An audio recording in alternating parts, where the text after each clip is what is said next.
इस बार ये था कि उन्होंने मतलब कोई भी एक एनालिटिक, जैसे कि उन्होंने पूछा कि दूसरे जो सर थे वो उन्होंने बोला कि सामाजिक परिदृश्य में क्या बदलाव आया। फिर भी हाँ, 19 में पहला अटेम्प्ट था, मीन्स अच्छी नहीं थी तो इंटरव्यू क्लियर नहीं हुआ। फिर तब लगा था कि मेंस प्री साथ में चले, पर प्री नहीं हुआ मेरा। 20 में प्री हुआ पर मेंस नहीं हुआ, 21 में प्री नहीं हुआ। फिर तो उसके बाद लगा कि नहीं, क्योंकि एक तो 2 या 3 क्वेश्चन से ही बाहर होता है, बाकी और कुछ नहीं है। और मेंस के लिए क्या करती हैं, क्या स्ट्रेटजी रहती है आंसर राइटिंग? ये तो आंसर राइटिंग और खुद के नोट्स होना कंपलसरी, बाकी तो फिर। नमस्कार दोस्तों, एमपीपीएससी 2023 के इंटरव्यूज चल रहे हैं और हम लगातार कवर कर रहे हैं। मैम अपना इंटरव्यू देकर के आइए, तो वीडियो में हम मैम का एक्सपीरियंस जानेंगे इंटरव्यू का, किस तरह का इंटरव्यू रहा, बोर्ड कौन सा था, किस तरह के सवाल पूछे जा रहे हैं और ओवरऑल स्ट्रेटजी वगैरह क्या है मैडम की। तो मैम सबसे पहले बहुत बहुत स्वागत है आपका। कैसा रहा इंटरव्यू आपका? बहुत अच्छा नहीं पर अच्छा था, मतलब पिछली बार से ठीक था। पिछली बार से मैं आपको बता दूं, लास्ट टाइम भी मैडम ने इंटरव्यू दिया था और उसके बारे में बात करेंगे, लेकिन उससे पहले मैम आपका नाम वगैरह और आप कहाँ से आए हैं एंड एजुकेशनल बैकग्राउंड वगैरह जानूंगा। मेरा नाम प्रतीक्षा है और मैं सिवनी जिले से हूँ और एजुकेशन में मेरा ग्रेजुएशन है बीएससी में। लास्ट टाइम भी आपने इंटरव्यू दिया था? हाँ, लास्ट टाइम। आपका दूसरा इंटरव्यू है? ये तीसरा इंटरव्यू है।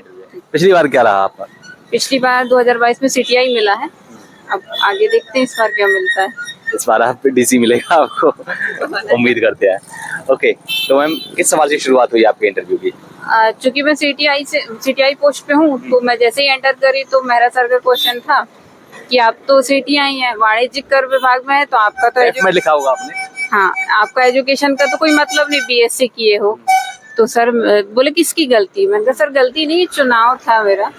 तो मैंने इस प्रकार से, तो बोले तो कोई केमिस्ट्री फिजिक्स तो डायरेक्ट यूज होने वाली नहीं है। तो मैंने डायरेक्ट यूज नहीं होंगी, पर मैथमेटिक्स इसमें काफी यूजफुल रहेगा। तो बोले ठीक है, फिर थोड़ा सा हंस दिया, फिर उन्होंने कहा ठीक है चलो। पिछली बार आपने जब इंटरव्यू दिया था उस टाइम आप सिलेक्शन नहीं था उस टाइम आपके पास में? ना, पिछली बार नहीं था। लेकिन अब की बार दिया इंटरव्यू, इस बार आपके पास में सिलेक्शन है? हाँ, सिलेक्शन है, पर डर उतना ही लगता है। अच्छा क्यों? जब आपके पास में जॉब है आपको लगता है कि नहीं एक हमारे पास में जॉब है, तो माइंड में क्या चल रहा है आपकी बार? कैसा थोड़ा सा उस पिछली बार के कंपैरिजन इस बार थोड़ा ठीक लगा?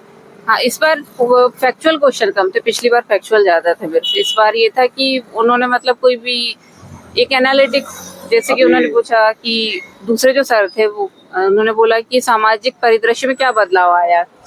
तो फिर उन्होंने, मैंने बोला सर एजुकेशन में महिलाओं की स्थिति में। बोले जो वृद्ध आश्रम है तो वो भी तो एक बदलाव है। मैंने कहा सर है जरूर, पर वो नकारात्मक बदलाव है, तो आप इसको सही कहेंगे कि गलत? इस टाइप मतलब एनालिटिक ज्यादा थे, ऐसे क्वेश्चन कम थे, फैक्चुअल कम थे। फैक्चुअल 2-3 ही, मतलब 4-5 क्वेश्चन आए होंगे। अच्छा, अभी आपकी ट्रेनिंग तो शुरू नहीं होगी या ट्रेनिंग शुरू होगी? नहीं, अभी ट्रेनिंग, अभी मैं इंटरव्यू देना ही तब से ही स्टार्ट हुई है, तो अभी मैं आऊंगी। तो यहाँ से तो कुछ नहीं बना होगा सवाल, ऑब्वियसली अभी आपको पता ही नहीं है उसके बारे में। बना था, ईवे बिल से बना था, पर मैं उसमें कंफ्यूजन हो गया था मेरे को, तो फिर मैंने उसमें सॉरी बोल दिया था। मैम मैं बाकी इंटरव्यू के सवाल पूछूंगा, लेकिन उससे पहले मैं आप लोगों के लिए एक जानकारी साझा करना चाहता हूँ। अगर आप एमपीपीएससी से रिलेटेड कोई भी मटेरियल, कोई भी स्टडी मटेरियल, बुक्स वगैरह, नोट्स वगैरह, टेस्ट सीरीज वगैरह अगर आप मंगाना चाहते हैं घर बैठे वो भी, तो नीचे डिस्क्रिप्शन बॉक्स में लिंक मिल जाएगा आपको, आप लिंक पर क्लिक करके जा सकते हैं और उसको मंगा सकते हैं। इसके अलावा स्क्रीन पर भी आपको नंबर दिया हुआ है, तो वहाँ से भी आप लोग मंगा सकते हैं। कुरियर आपके घर पहुँच जाएगा, चाहे आप कहीं भी रहते हैं। और अगर आप लिंक से लेकर जा करके नहीं मंगाना चाहते तो व्हाट्सएप या कॉल करके मंगा सकते हैं। तो मैम इस सब के अलावा हॉबीज वगैरह से सवाल बने इस बार? हॉबीज से नहीं था। नहीं बना? नहीं था, पिछली बार 2 क्वेश्चन थे, इस बार एक भी नहीं था। क्या है हॉबी, क्या डाली थी आपने? हॉबी पोएट्री राइटिंग है, पर इस बार एक भी क्वेश्चन उसका नहीं बना। जॉब से 3-4 क्वेश्चन थे, पर वो ईबीएल वाले में मैं कंफ्यूज हो गई। और फिर फैक्चुअल थे, पता नहीं उन्होंने हवाई अड्डे एकदम से पूछ लिया, और 12 ज्योतिर्लिंग का पूछा, तो मुझे नहीं पता था कि 12 क्यों होते हैं, तो वो मुझे ध्यान नहीं आया, तो उसमें भी मैंने सॉरी बोला। और हवाई अड्डे में उन्होंने बोला अयोध्या के हवाई अड्डे का नाम क्या है, तो वो अभी याद आ रहा है, पर उस टाइम याद नहीं आया था, तो मैंने तब भी सॉरी बोला। फैक्चुअल क्वेश्चन ये हवाई अड्डों से ही थे। बाकी तो उन्होंने पूछा, सिवनी से एक क्वेश्चन था, पिछली बार वो नहीं था कि सिवनी क्यों फेमस है, तो वो 2-3 चीजें तो वो बता दिया। बाकी सीटीआई से 3-4 क्वेश्चन तो थे। अच्छा, और इस सब के अलावा अगर मैं और थोड़ा सा कंपेयर करूँ पिछले बार के इंटरव्यू को इस साल के इंटरव्यू से, तो क्या डिफरेंस नजर आया या फिर क्या फर्क था दोनों में? एक सेकंड में मैं ये चेक कर लेता हूँ। हाँ, मुझे लगा कि मैंने चालू नहीं किया। हाँ जी मैम। पिछली बार के इंटरव्यू से इस बार मेरे पर्सनली ये था कि सीटीआई से क्वेश्चन बने, पिछली बार डेफ से क्वेश्चन नहीं थे मेरे। अच्छा। उन्होंने नाम बस पूछ के रख दिया था, और वो इकोनॉमिक्स के फैक्चुअल 7-8 क्वेश्चन उनके सीधे सीधे आ गए थे। इस बार मेहरा सर ने थोड़ा एनालिटिक वाला अच्छा, कितने बोर्ड चल रहे हैं अभी अंदर? आज 2 बोर्ड हैं, एक मेहरा सर का और पुष्टि सर का। अच्छा, क्या लगता है आपको? आपने सेलेक्ट भी हैं आप, इंटरव्यू में क्या चेक करते हैं वो? पिछली बार भी आपने देखा होगा, इस बार भी आपने देखा, उससे पहले भी आपने देखा। लगता है कि प्रेजेंस ऑफ माइंड और कॉन्फिडेंस ज्यादा चेक करते हैं।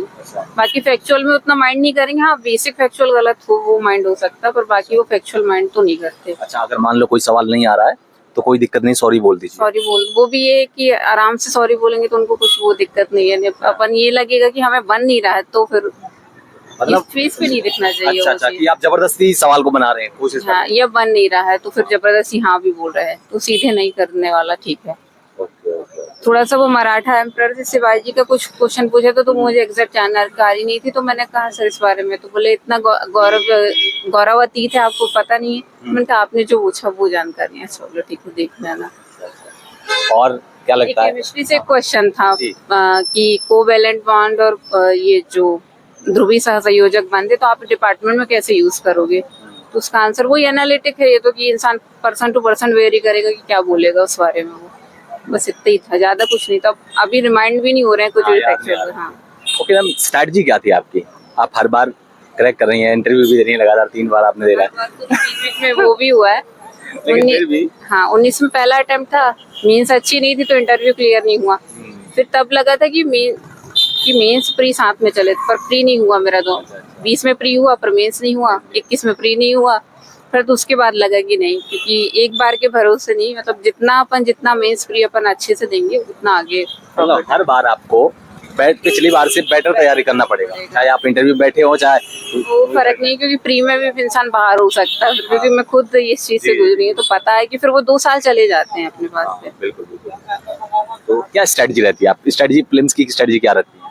प्रीलिम्स का तो मेरा यही है कि जो सोर्स लिमिटेड हो और रिवीजन मल्टीपल। रिवीजन बहुत इंपॉर्टेंट है, बाकी आपको एमसीक्यूज आपके ऊपर डिपेंड, अगर आपको क्लियर ऐसी कॉन्सेप्ट हो जाते तो ठीक है, नहीं तो एमसीक्यूज लगाने तो वो भी लगा सकते हैं। एमसीक्यूज किस तरह से लगाएं? टेस्ट सीरीज ले लें किसी कोचिंग की या कहीं से, या फिर आजकल तो किताब वगैरह, या फिर कुछ और चीज? फोटो कॉपी सेंटर में बहुत मिल जाती है, तो कोई इंस्टीट्यूट में जाने की जरूरत नहीं है।